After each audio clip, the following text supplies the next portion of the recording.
तव्हां शायद सोचींदा हूंदा त खला यानी स्पेस हज़ारें या लखें मेल परे आहे। हक़ीक़त में खला तव्हांजे घर जे दर खां फ़क़ति 20 मेल परे आहे। पर मथे यकीनन तव्हां 20 मेल पंधु करे वञी सघो था, तोणे जो तव्हां थकिजी पवंदा ऐं थोरी तकलीफ़ बि थींदव। पर 20 मेल सिधो मथे वञण लाइ तव्हांखे हिकु रॉकेट जी ज़रूरत पवंदी। पर मसलो इहो आहे त रॉकेट खला में दाख़िल थियण सां ई कम जा नथा रहनि। मुश्किल इहा आहे त कंहिं बि रॉकेट में एॾो ॿारणु नथो हुजे जो उहो पंहिंजो पाण गॾोगॾु धातुअ जी चादर खे हिकु साईअ में खला में खणी वञी सघे।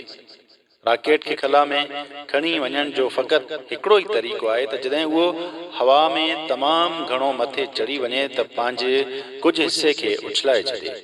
बाक़ी जेको बचंदो उन सां रॉकेट हल्को थी पवंदो ऐं ईअं ॿारण लाइ उनखे खला में धिको ॾियणु आसान थी पवंदो।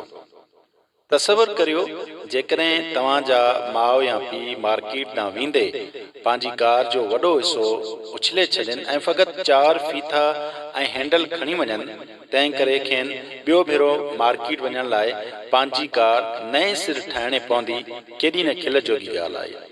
पर रॉकेटनि जे मामले में ईअं ई करिणो पवे थो।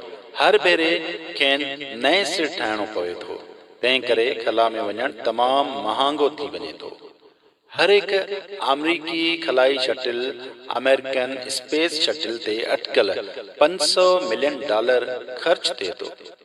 खला में वञण जो माक़ूल तरीक़ो शायदि हिकु 20 मेल डिघी ॾाकण ठाहिणु थींदो। बदकिस्मती सां हिकु डिघी ॾाकण जेका मज़बूत तरीन धातुअ जी ठहियल हुजे पंहिंजे ई बार हेठि ढेर थी पवंदी। पर हर वक़्तु मज़बूत खां मज़बूत तर शयूं ईजाद कयूं वञनि थियूं। वॾो इम्कान आहे त तव्हांजी ज़िंदगी में का अहिड़ी शइ यानी खलाई ॾाकण ठही पवे ऐं तव्हांखे ॾिसणु नसीब थिए, जंहिंखे आम तौर ते खला ॾांहुं खणी वेंदड़ मशीन यानी लिफ्ट चयो वञे थो। पोइ खला में वञणु सस्तो ऐं आसान थी पवंदो। शायदि असां पंहिंजूं मोकलूं उते गुज़ारणु वञूं।